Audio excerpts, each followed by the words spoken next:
Respected YouTube viewers, आज हमारे साथ न केवल बनारस, वाराणसी, बल्कि उत्तर प्रदेश की पत्रकारिता में जानी मानी एक ऐसी शख्सियत हमारे साथ हैं जिन्होंने अपना पूरा जीवन मानवता, इंसानियत के लिए और पत्रकारिता को उच्च शिखर पर पहुंचाने में लगा दिया। और आज भी आप निरंतर खोजी पत्रकारिता के उस दुरूह कार्य में लगे हुए हैं और जरा सी कहीं पर भी आपको सूचना मिलती है कि कहीं पर भी कोई इस तरह का कोई ऐसा मामला है, कोई ऐसा इतिहास के गर्भ में छुपे हुए कोई तथ्य हैं, तो आप आज भी वहां जाकर उसे खोजने और उसे पता लगाने में जरा भी देरी नहीं करते। श्री योगेंद्र नारायण जी आज हमारे साथ हैं और आपके लेख धर्म युग में, दिनमान में, बहुत सी पत्रिकाओं में लगातार प्रकाशित होते रहे। पेशेवर पत्रकार के रूप में आपने दैनिक जागरण, आज, अमर उजाला, विभिन्न समाचार पत्रों में आपने कार्य किया और आपने ख्याति प्राप्त किया। काशी की जनता और इसके साथ साथ जहां भी आप रहे, जनता का दिल जीता, जनता का हृदय जीता और जनता के हृदय में रहे। इतनी साफ स्वच्छ पत्रकारिता आपने अपने जीवन में किया, ये एक बहुत बड़े गौरव की बात है। हम जानना चाहते हैं श्री योगेंद्र नारायण जी कि आप हमारे व्यूअर्स को इस संबंध में बताएं कि ये कोस मीनार का क्या कॉन्सेप्ट रहा और शेर शाह सूरी ने इसे किस कॉन्सेप्ट से कैसे और क्यों बनवाया। कोस मीनार जो है, इसको बहुत से लोग इस क्षेत्र में तो जानते ही नहीं हैं, और जो जानते हैं उसको, जैसे कि यहाँ पर अभी चंदौली में 2 कोस मीनार बचे हैं, एक मिर्ज़ापुर के भोयली में है। तो इन जगहों पर उसको मस्तूल या मकतूल कहते हैं।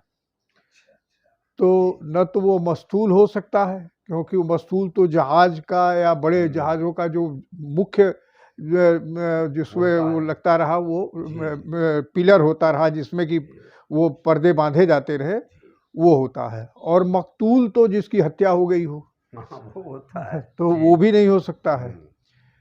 तो ये इसको विभिन्न नामों से उल्टा सीधा लोग बताते हैं।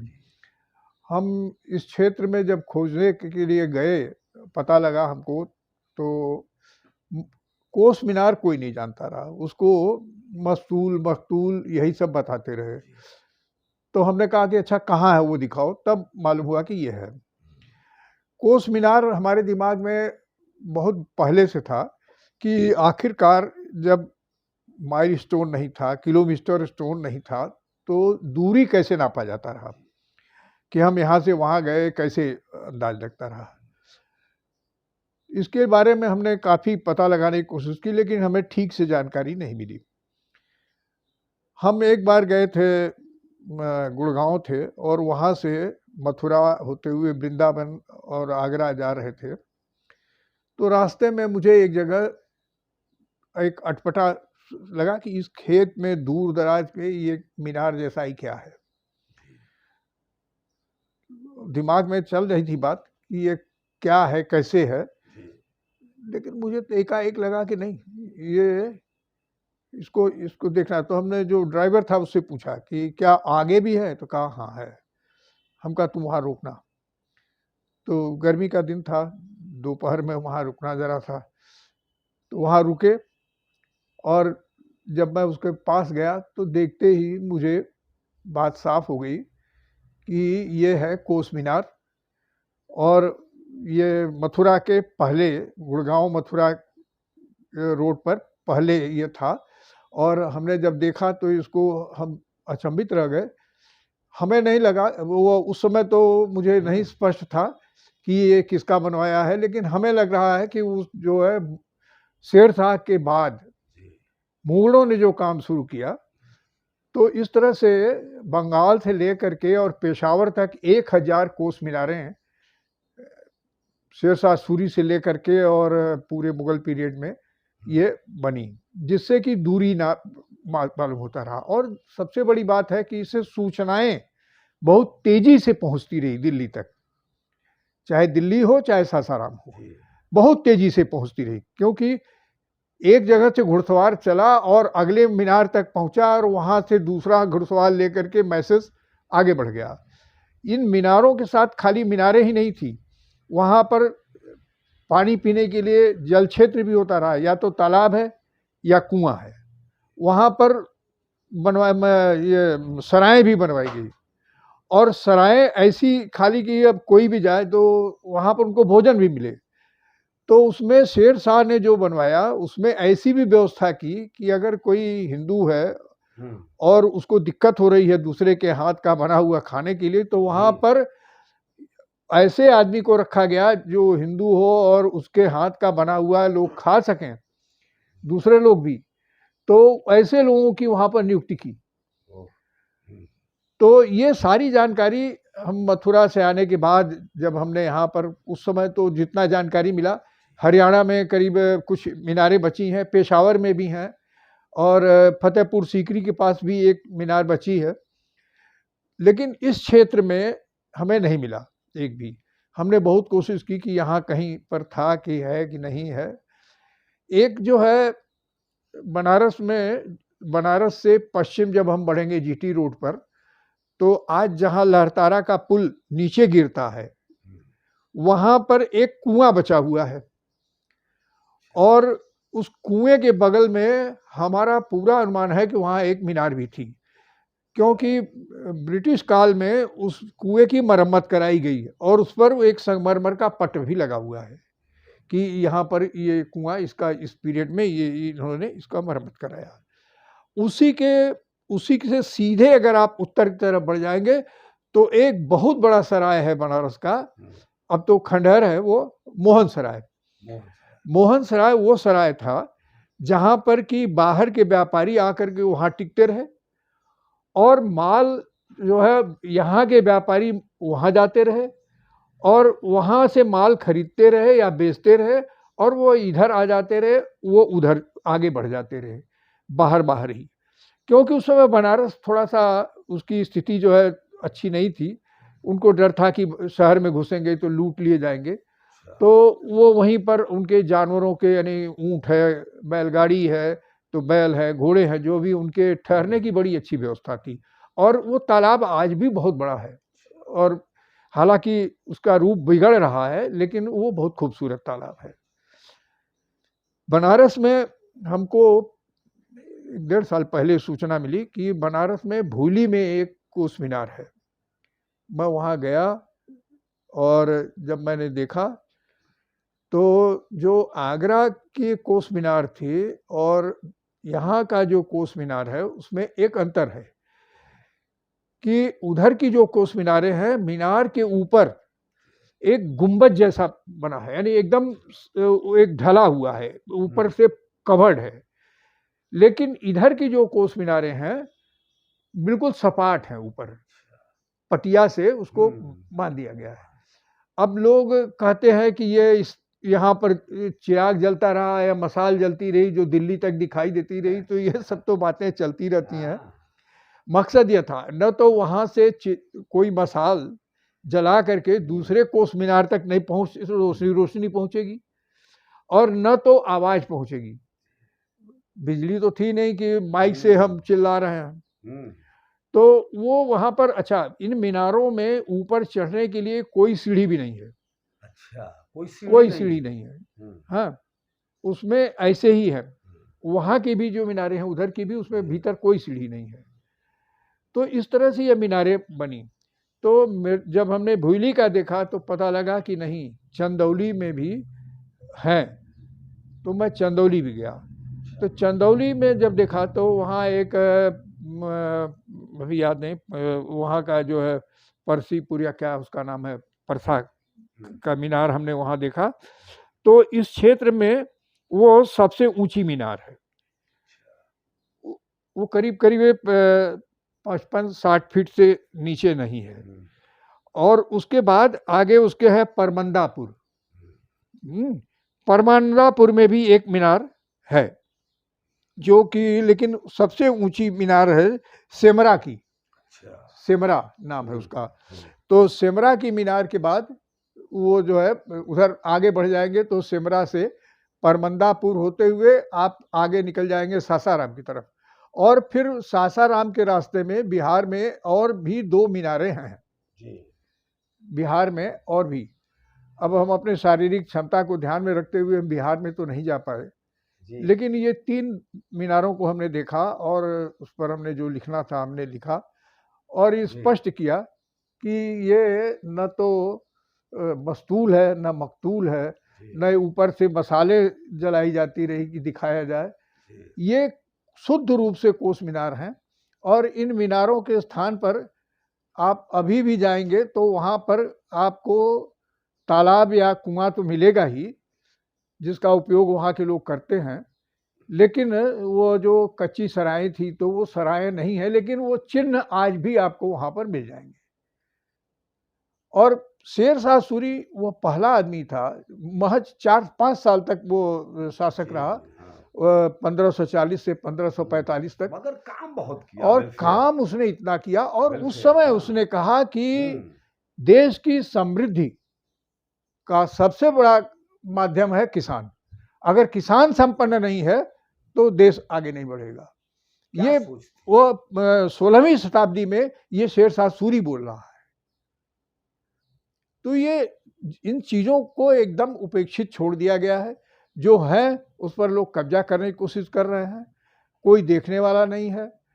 गिर रही हैं, टूट रही हैं, खाली थोड़ी बहुत मरम्मत से वो अभी 50 साल 100 साल तक मीनारें बहुत मामूली मरम्मत से आराम से रह सकती हैं, जो कि एक हमारे इतिहास पर एक नज़र डालती है कि हमारे यहाँ अच्छा भी था बुरा भी था, लेकिन ये चीज़ें भी थी जनहित में, ये जो हमने आपको बताया। बिल्कुल बिल्कुल।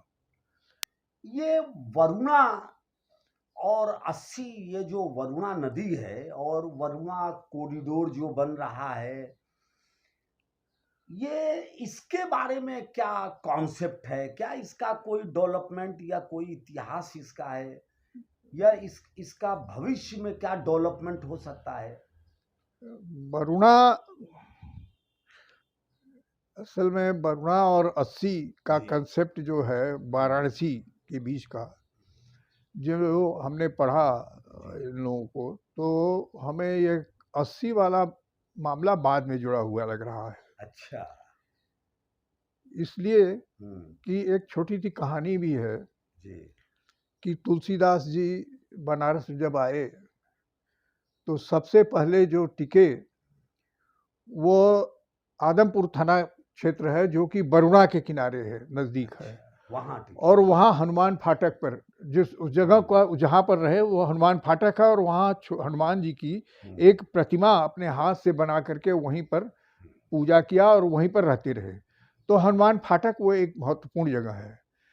दूसरी उनका पड़ाव पड़ा गोपाल मंदिर में, जहाँ पर कि उन्होंने विनय पत्रिका लिखी। लेकिन यहाँ पर लोगों ने इतना परेशान किया कि वो इतने दुखी हुए कि बनारस छोड़ के जा रहे थे। अच्छा। और जब वो आगे बढ़ रहे थे, भदैनी पहुँचे, तो लोगों ने कहा कि ये घने जंगल में आप इस रात को कहाँ जा रहे हैं? अरे अंधेरे में, शाम को। तो कहा कि नहीं, मैं काशी में अब नहीं रुक सकता, मैं काशी के बाहर जब तक नहीं निकलूंगा मुझे चैन नहीं। तो भदैनी के लोगों ने समझाया कि महाराज ये भदैनी है, ये काशी में नहीं है, ये काशी के बाहर है, यह भद्रवन है।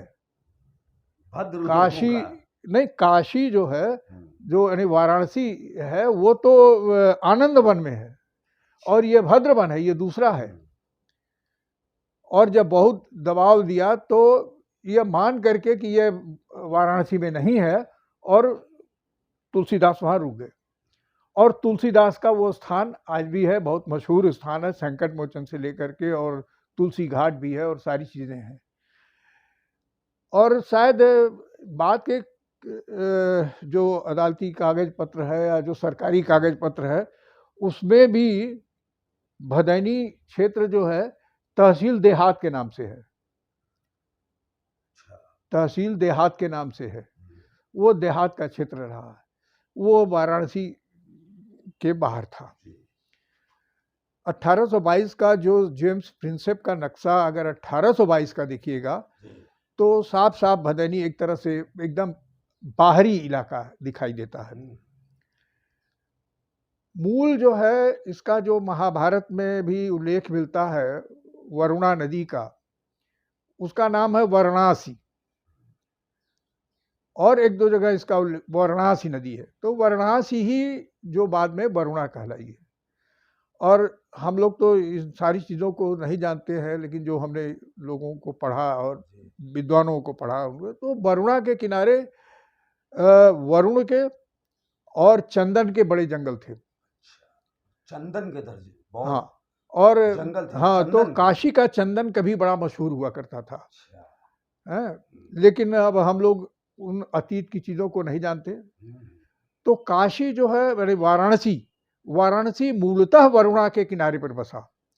और जो बनारस का पुराना किला जिसको कहते हैं, वो राजघाट पर है, और राजघाट बताता है कि वहाँ पर राज था, वो किला है, आज भी खंडहर उसके हैं, और वो वरुणा और गंगा के संगम पर है।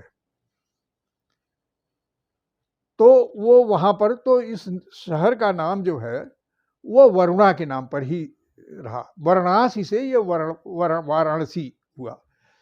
बाद में जो समय भी बीतता गया, तो वाराणसी की महत्ता दिखानी थी, बढ़ानी थी, तो उसके तरफ वो 80 तक जोड़ दिया गया।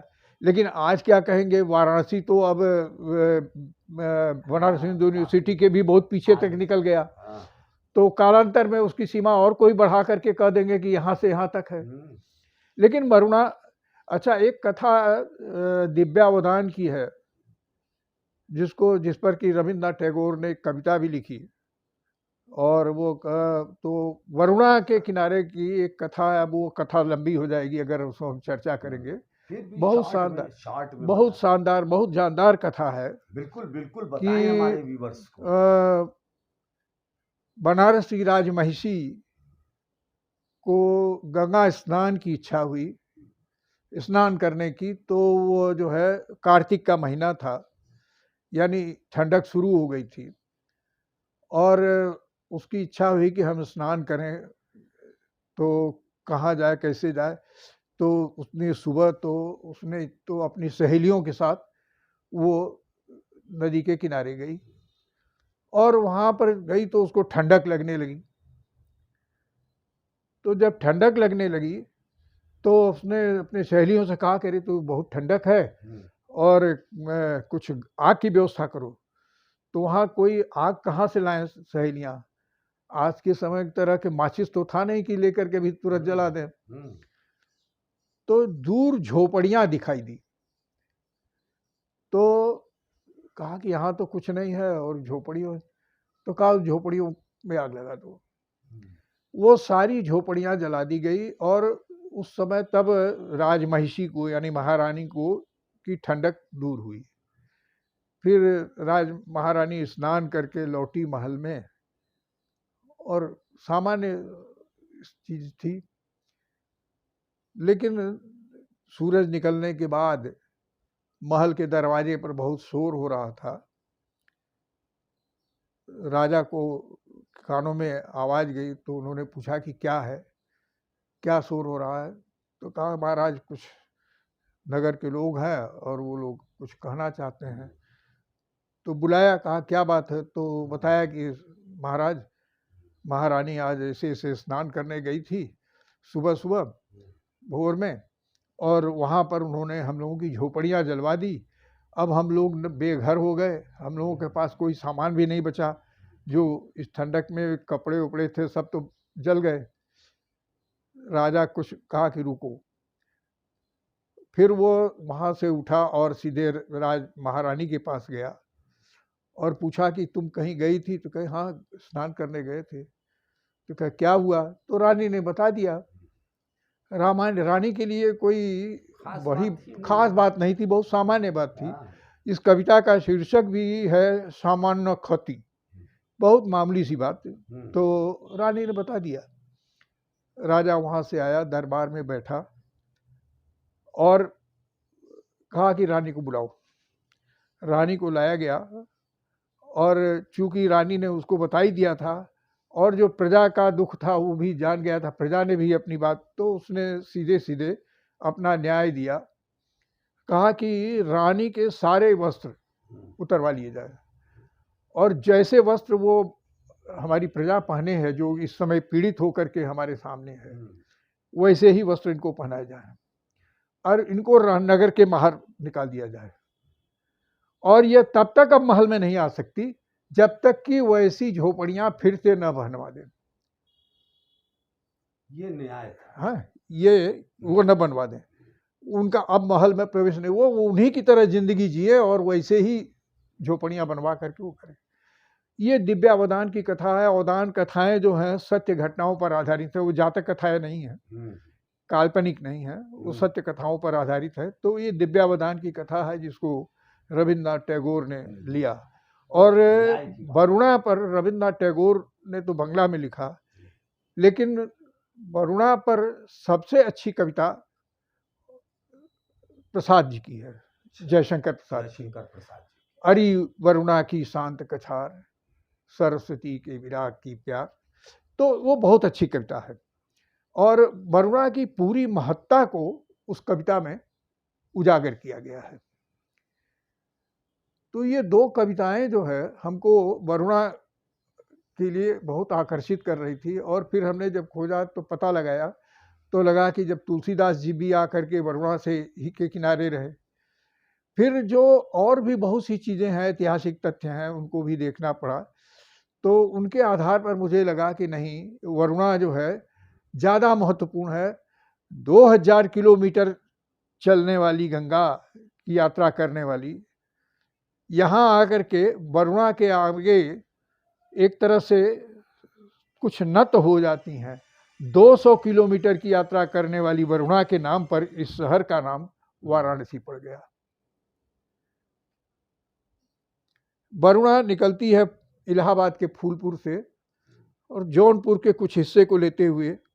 वरुणा का जल जो है आज स्पर्श करने भी योग्य नहीं रह गया है और गर्मी के दिनों में तो उधर से गुजरना भी उस पुल से कठिन होता है, बदबू आती है। अभी तक वरुणा नदी जो है वो साफ सुथरी नहीं है, बहुत इस पर जो है, बहुत गंदगी है।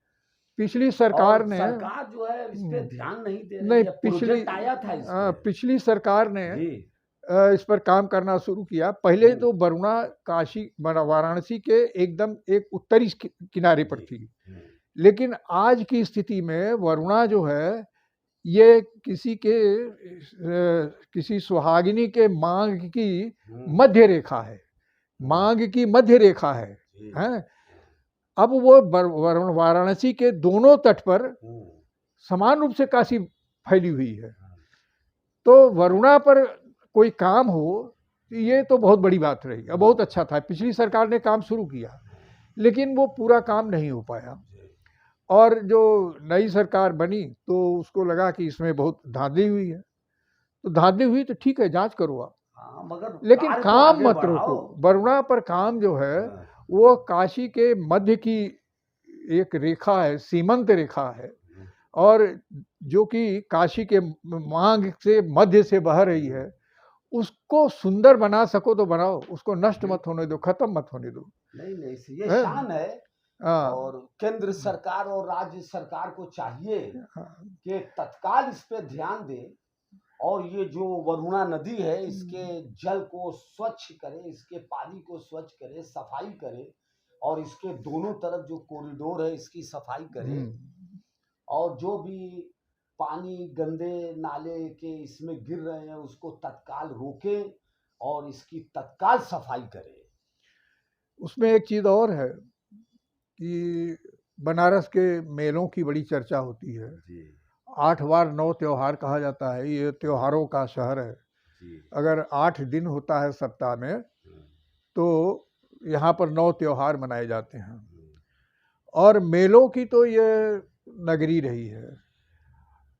अब जुलाई से मेलों का जो दौर शुरू होता है कि वो फिर लंबा चलता है, पूरे करीब करीब साल भर तक चलता रहता है। हमारे यहाँ मई में जो तो है गाजी मियाँ का मेला स्टार्ट हो जाता हाँ, है। ये आपने ठीक कहा। मई में तो 3 मेले ऐसे हैं जिनको कि बहुत हल्के ढंग से लोगों ने जिनका उल्लेख किया। एक तो आपने कहा ना कि गाजी मियाँ का मेला। गाजी मियाँ का मेला बहुत बड़ा मेला लगता है और 3 दिन में यहाँ बनारस में लगता है और अलईपुरा क्षेत्र में, और वहाँ पर 3 दिन के मेला में 5 लाख से कम लोग नहीं आते हैं। और उसमें एक मजेदार चीज है कि उसमें जितने हिंदू हैं उतने ही मुसलमान भी है। मुसलमान और हिंदू की संख्या बराबर बराबर होती है। काफी दूर से लोग बहुत दूर दूर से आते हैं। और दूसरा एक मेला है, ये बहुत, अब अगर गाजी मियाँ, जिस ऐतिहासिक गाजी मियाँ की बात की जाती है, अगर उनसे भी जोड़ा जाए तो भी ये कई सौ साल पुराना हो गया। और अगर एक दूसरा मेला है जिसको कहते हैं प्याले का मेला। प्याले का मेला जो है ये अद्भुत मेला है। इसमें न कोई देवी है, न कोई देवता है, न कोई पीर है, न कोई पंडा है। ये मेला ऐसा है कि जहाँ पर प्याला तो समझ ही रहे हैं, शराब का प्याला, वो उत्सव का दिन होता है और ये कार्तिक में होता है। और प्याले के मेले में सबसे मजेदार चीज ये होती है कि इसमें भी हिंदू और मुसलमान दोनों बराबर होते हैं। और इसमें हिंदुओं में जैसे कि धोबी और कलवार, पंडा और इस तरह से 5 जातियां हिंदुओं की इसमें विशेष रूप से शिरकत करती हैं इस प्याले के मेले में। और एक मुसलमानों में जो है एक है डफाली। अगर डफाली नहीं है तो डफाली के मेले में उस प्याले का जो आयोजन है वो सफल नहीं होगा। डफाली जब डफ बजाएगा तभी जाकर के वो मेला कंप्लीट होगा, वो उस आदमी का वो कंप्लीट होगा। तो ये मेला भी सदियों से चला आ रहा है, लेकिन बरुणा पर के किनारे, ये चौका घाट पर लगता है। और दिक्कत ये है कि अब बरुणा के किनारे तो सारी जमीन पर कब्जा हो गई है, उस मेले क्षेत्र को ख़त्म कर दिया गया है। अब बचा खुचा करके इधर उधर करके वहाँ पर थोड़ा बहुत मेला 4000-5000 लोगों का लगता है। और एक और मेला है, तीसरा मेला, बहुत महत्वपूर्ण मेला है, वो भी 100-200 साल का नहीं है, बहुत पुराना है। वो है लोटा भंटा का मेला। अच्छा, लोटा भंटा का मेला। हाँ, ये नाम ही बड़ा अजीब लगता है कि लोटा भंटा का मेला। अब अगर दूरी के हिसाब से देखा जाए तो लोटा भंटा का मेला जहाँ लगता है वो वरुणा के बहुत नज़दीक है। जो आज जो लगता है इस समय, जो जहाँ पर बहुत मशहूर जगह है रामेश्वर, रामेश्वर तो वहाँ तो वरुणा का किनारा ही है। और ये शुरुआत हुआ पितरकुंडा से, तो पितरकुंडा भी वरुणा के नज़दीक है, गंगा से दूर है। अब पितरकुंडा से ये शुरू हुआ और फिर वो अलग चीज़ें हैं सबकी, कैसे वो होते होते पहुंच गई रामेश्वर। और लोटा भंटा का बड़ा मशहूर मेला होता है, 1-1.5 लाख से कम वहाँ पर इकट्ठे लोग नहीं होते हैं। लेकिन इन तीनों मेलों को, बनारस के मेले बहुत उपेक्षित, बहुत हल्के ढंग से उसका उल्लेख कर देते हैं। तो वरुणा जो आप कह रहे थे कि आज तो बहुत गंदी हो गई हैं और ये है वो ख़त्म हो रही हैं, वरुणा में एक नदी की एक खासियत मानी जाती थी कि वरुणा जो है ये रोग नभिशनाशक भी है, वरुणा का जल। तो उसमें एक यानी लोग कथाओं के हिसाब से जौनपुर की तरफ से एक नदी आती है, छोटी सी नदी है, उसका नाम है विषग्नि।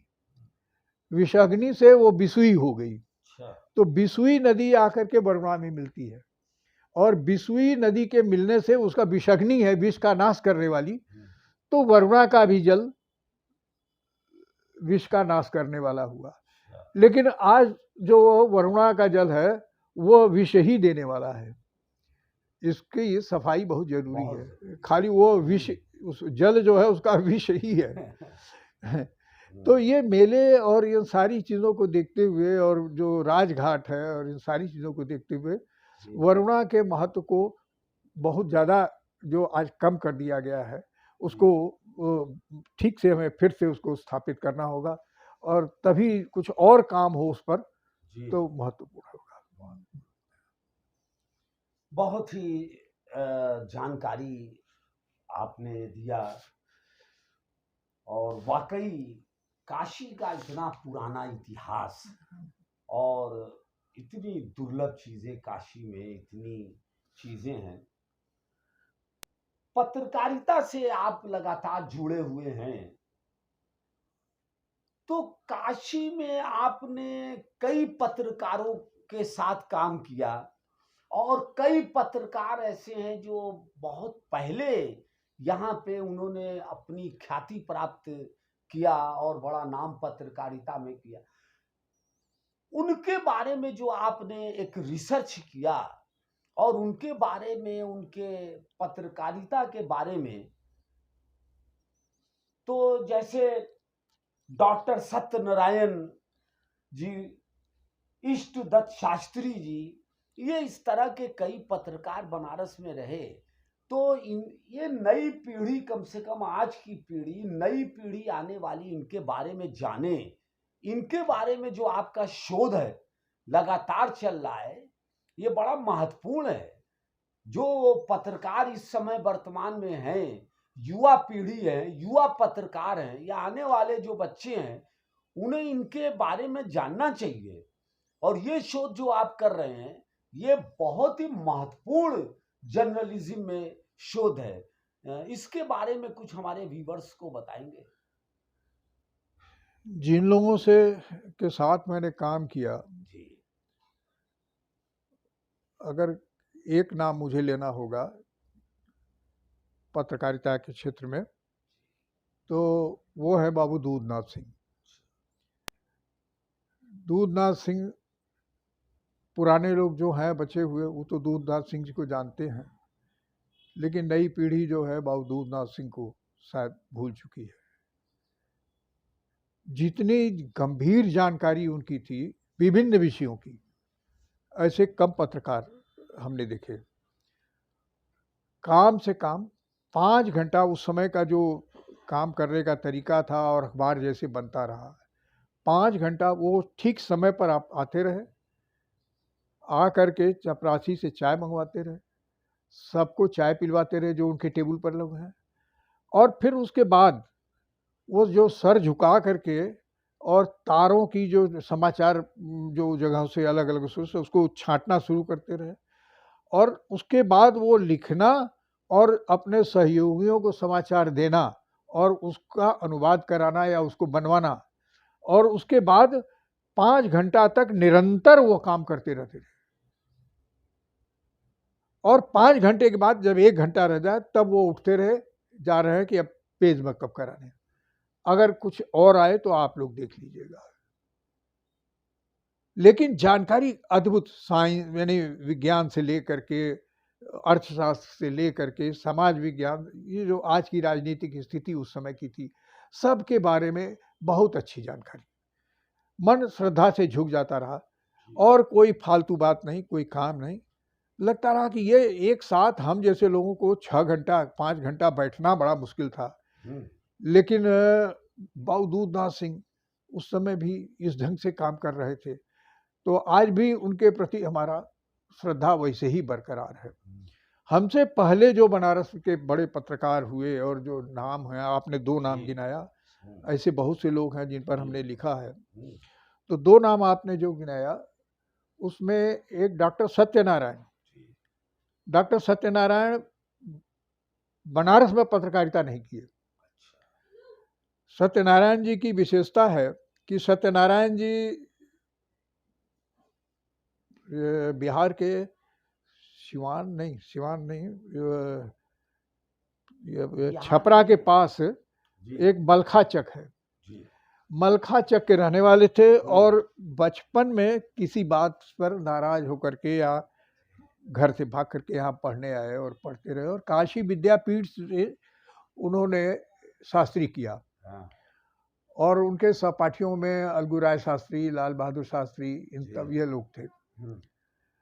फिर यहाँ से उन्होंने सब पढ़ाई वढ़ाई करके और फिर ये यहाँ से रूस गए। और मैक्सिम गोर्की के अंडर में इन्होंने अंतर्राष्ट्रीय राजनीति पर काम किया, रूस में जा। हाँ।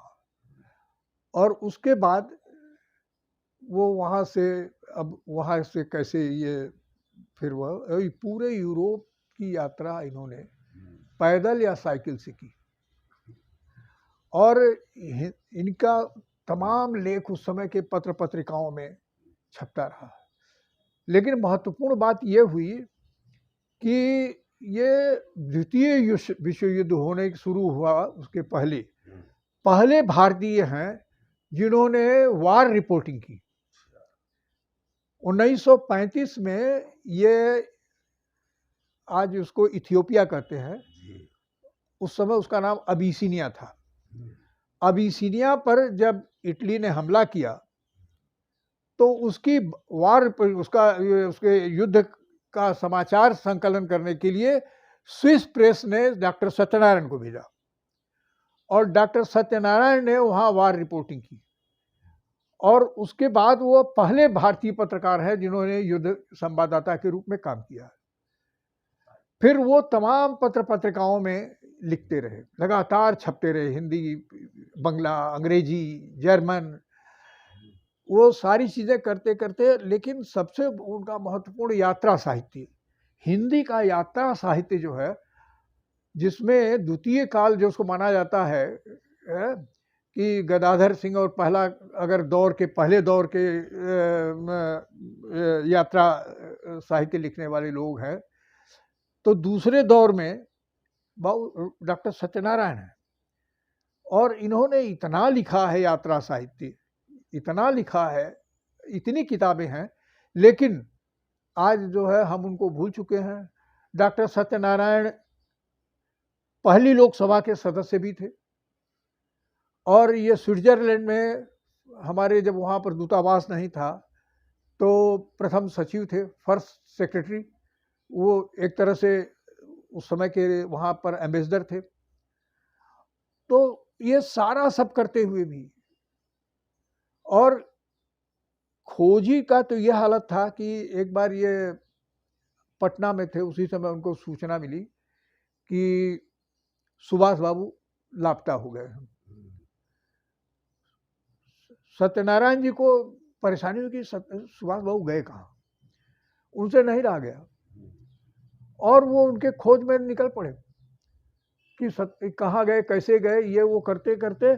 और फिर जब वो उनका कि ताइवान में उनकी मृत्यु हुई है, तो वो उन पर किताब आई, मिस्ट्री ऑफ नेताजी। और उन्होंने कहा कि नहीं, ताइवान में नेताजी नहीं मरे। और वो अपने निजी विमान से एक विमान हायर किया, सिंगल सीटर, और वो ताइवान गए और वहाँ पर जाकर के उसकी स्थिति का आकलन किया। जब तिब्बत पर चीन का हमला हो रहा है, यानी तिब्बत में काम शुरू किया था, तिब्बत ने सड़कें बनवाना ये वो, तो उस पहली सूचना दे रहे हैं डॉक्टर सत्यनारायण। लेकिन हम उनको भूल गए। बताइए क्या हम उनको भूल गए हैं, हम उनके बारे में नहीं जानना चाहते। बिल्कुल हैं, हमारे अब वो हीरो नहीं हैं। हमारे हीरो तो अब बहुत से काल्पनिक लोग हैं, या जो आज राजनीति में महत्वपूर्ण जगहों पर हैं वो हैं। ऐसे लोग नहीं हैं। दूसरा नाम आपने लिया ईश दत्त शास्त्री। ईश दत्त शास्त्री के पिता पश्चिमी उत्तर प्रदेश में कहीं संस्कृत के अध्यापक थे या प्रधानाचार्य थे किसी संस्कृत पाठशाला में। लेकिन वो ईश दत्त शास्त्री 14-15 साल के थे तभी पिता का देहांत हो गया। ये मूलतः रहने वाले थे आजमगढ़ के उस समय के, और आज जो है वो आजमगढ़ से अलग होकर के जो बना है ना, मऊ मऊ जिले के, यानी आज के मऊ जिले के मूंग मास नामक एक गांव के। वो वहां से मूंग मास क्या करें वहां, तो वहां है, लेकिन आर्थिक स्थिति बहुत कमजोर थी। पढ़ने के लिए वो 15 साल की उम्र में बनारस आए, और करते कराते वो जो है यहाँ पर मध्यमा में उनका नाम लिखाया, क्योंकि पिता से और सब पढ़ ही चुके थे। तो यहाँ पर 15 साल के उम्र में उन्होंने पढ़ना शुरू किया और 15 साल बनारस में रहे। 30 साल, कुल उम्र उनकी 30 साल। लेकिन यहाँ पर संसार में काम किया। तमाम उनके जो लेख हैं वो अद्भुत हैं, और जो उनकी कविताएं हैं वो भी अद्भुत हैं। अगर उनकी झांसी की रानी कविता देखी जाए, वो करीब करीब सुभद्रा कुमारी चौहान की झांसी की रानी के ही समय की है, कुछ शायद पहले की है। तो झांसी की रानी खंड काव्य है, सुभद्रा जी की जो है वो स्फुट है, अलग अलग वो है, लेकिन वो खंड काव्य है इनकी। उसकी वो अद्भुत है, वो उसको जो ओज है उसमें, और जो प्रभाव पैदा करना चाहते हैं झांसी की रानी के माध्यम से, वो अद्भुत है। उसकी भाषा भी जो है हिंदुस्तानी है, उसमें हिंदी है, फारसी भी है, ये भी है, वो भी है एकदम। लेकिन इतनी चलताऊ भाषा है कि हर आदमी को उसको पढ़ने से जोश मिलेगा। लेकिन उनकी एक और है काव्य, प्रसाद, कालिदास। कालिदास करीब 80-85 पेज की उनका एक पुस्तक खंड काव्य है। वो भी खंड काव्य क्या मैंने काव्य है पूरा। तो उसमें जो है प्रसाद कालिदास की वंदना है। लेकिन कालिदास, आप एक एक लाइन पढ़ने के बाद आप समझ जाएंगे कि ये कालिदास की वंदना की जा रही है। लेकिन कालिदास का कहीं नाम है। अंतिम 3-4 पेज जब बचते हैं तब वो कालिदास का पहली बार नाम आता है, एक ही बार, और उसके बाद कहीं कालिदास का नाम नहीं। लेकिन हर लाइन में आपको लगेगा कालिदास, ये तो कालिदास, ये तो कालिदास के बारे में है। और उसकी भाषा इतनी संस्कृत निष्ठ है, इतनी संस्कृत निष्ठ है कि उसको समझना भी भारी पड़ता है। तो महज 15 साल की उम्र में, 15 वर्ष से 30 वर्ष की उम्र में, वो उस आदमी ने 5-6 उसकी कविताओं की किताबें हैं। प्रताप विजय उनकी एक किताब है, जो संस्कृत में शायद आधुनिक विषयों पर पहली किताब मानी जाती है कि प्रताप पर, यानी राणा प्रताप पर लिखी गई। वो आज भी संपूर्णानंद संस्कृत विश्वविद्यालय के मध्यमा के कोर्स में है, संस्कृत में लिखी गई। तो हिंदी में भी, संस्कृत में भी। और अगर वो फारसी में लिख दिया जाए तो झांसी की रानी कहेंगे कि आप उर्दू में भी समान अधिकार से लिख रहा है। और उनकी विद्वत्ता का तो एक है कि जब संसार में काम कर रहे थे तो शायद संपूर्णानंद जी उस समय संपादक थे, तो एक लेख की जरूरत थी, तो लोगों ने ईश दत्त शास्त्री से कहा, उन्होंने लिख करके 2 घंटे में थमा दिया। संपूर्णानंद जी ने देखा तो उसमें एक श्लोक का उल्लेख था। तो संपूर्णानंद जी ने बुलाया कि भाई ये श्लोक कहाँ का है। तो ईश दत्त शास्त्री ने कह दिया कि फलानी उपनिषद का है। संपूर्णानंद जी देखते रहे, मुझे याद नहीं आ रहा है। ये उस उपनिषद में है, तुम्हें याद है? कहा कि जी। कहा हाँ, भाषा तो वही सी ही है। और वो लेख उन्होंने पास कर दिया। वो लेख विद्वान और आदमी, व्युत्पन्न मति का, यहाँ पर 30 साल की उम्र में इसी शहर में 80 नदी के किनारे मरा, और उसके अपने कफन दफन के लिए भी उसके पास कपड़ा नहीं था, पैसा नहीं था। बहुत मुश्किल से लोगों ने चंदा करके, शायद काशी पत्रकार संघ ने भी चंदा दे करके, और उनके कफन दफन की व्यवस्था की। तो ये तो इस दत्त शास्त्री हैं। ऐसे बहुत से लोग हैं जिनको कि हम लोगों ने नजरअंदाज कर दिया, जिनको जाने की जरूरत नहीं है आज के समय में। आज जो राजनीतिक स्थिति है उसमें तो एक ही, हाँ, ब्रह्मदत्त, तमाम लोग हैं, पांडे जी, छविनाथ पांडे तो क्या है। इस पर एक कोई किताब का कोई संकलन आ जाए? अगर नहीं, संकलन तो हम भी चाहते हैं। 12-13 लोगों पर हमने इस तरह से लिखा है। हाँ, अब देखिए वो जानकारी मिलती रहे। समय अगर हुआ ठीक, तो अगर प्रकाशन की व्यवस्था हो जाएगी तो छप जाएगी किताब। ये भी बहुत सही बात, बहुत अद्भुत बात आपने बताई कि ऐसे ऐसे लोग काशी के अंदर आए और ऐसी ऐसी पत्रकारिता और उनके लेखनी में इतनी शक्ति और इतने ओजस्वी लोग इस काशी की धरती पर रहे। एक प्रश्न हमारा, एक प्रश्न अंतिम है कि कल की पत्रकारिता और आज की पत्रकारिता में थोड़ा बहुत क्या अंतर आप देखते हैं, और क्या संदेश आप देना चाहते हैं युवा पत्रकारों को? ये आपने थोड़ा सा वर्तमान से जोड़ दिया।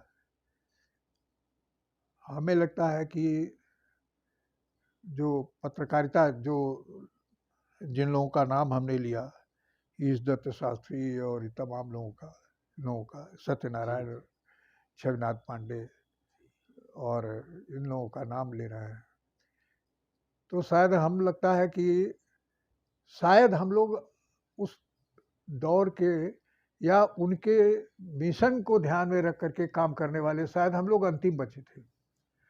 और आज का जो दौर है, अब कोई मिशन नहीं है। अब आज भक्ति का युग है और पूरी पत्रकारिता उसी दौर में चल रही है, खाली गुणानुवाद करने में। तो पत्रकारिता व्यक्ति का गुणानुवाद नहीं करती है। पत्रकारिता अगर गुणानुवाद करती है तो समाज का, वो उत्तरदायी है समाज के लिए, वो उत्तरदायी किसी सत्ता के लिए नहीं है किसी। हमारी जिम्मेदारी जनता है और हम जनता के लिए लिखते हैं। अगर हम सत्ता के लिए लिखें तो हम नारद हो सकते हैं, हम पत्रकार नहीं हो सकते। हम नारद हो सकते हैं कि जो खाली भगवान विष्णु को रिपोर्टिंग करने के लिए उनका काम हो रहा था, तो हम नारद हो सकते हैं, लेकिन हम पत्रकार नहीं हो सकते। और अब इससे ज्यादा और हम क्या बोलें इसमें। नहीं, युवा पत्रकारों को आज जो है सबसे बड़ी दिक्कत है कि युवा पत्रकारों को आप दें। कुछ जानने की प्रवृत्ति बहुत नहीं है। उन्हें लगता है कि सब झूठे, हम क्यों इसमें मेहनत करें, क्यों इतना काम करें, क्या जरूरत है, हमारा काम तो इतने से ही चल जा रहा है, हमारा हम काम तो यही हो जा रहा है, गूगल से हो जाएगा। नहीं, गूगल से भी नहीं काम हो रहा है, गूगल भी नहीं। वो तो जो खाली सुने ये हो गया। हमारे यहाँ जब हम स्वतंत्र भारत में थे तो हमने जो उस समय के यहाँ के जो सायंकालीन अखबार थे, वो सुबह के अखबारों के लिए एक तरह से वो न्यूज सेटर होते रहे। जिस तरह की खबरें छप गई हैं, सुबह वाला भी वही, पहले सुबह वाले न्यूज सेटर होते रहे, क्योंकि उसमें सीनियर जर्नलिस्ट बहुत लोग होते रहे, बहुत, तो वो उलट गया था। हमने पहला काम किया कि रिपोर्टिंग टेबल पर अगर सायंकालीन अखबार है तो उसको नहीं आने देंगे।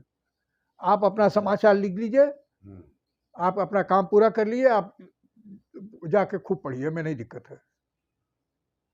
लेकिन वो हमारी न्यूज़ के ट्रेंड को सेट करे दूसरे अखबार, और वो हम नहीं बर्दाश्त करते। ये बड़ी बात है। तो हमने हटा दिया था कि नहीं, ये अखबार नहीं आएगा टेबल पर।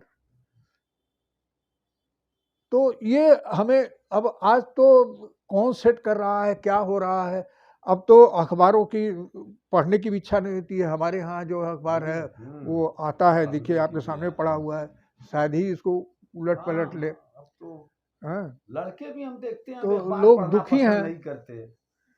आम आदमी दुखी है आज की पत्रकारिता से। लेकिन कुछ लोगों को लगता है कि नहीं, ये उपलब्धि है उनकी, तो अब इससे ज़्यादा इस पर क्या बोले। नहीं, थैंक यू वेरी मच। आपने इतना कीमती वक्त हमको दिया, हमारे चैनल को दिया, और बहुत बहुत धन्यवाद आपको। Thank you very much. अभी पीछे कमरा देखेंगे।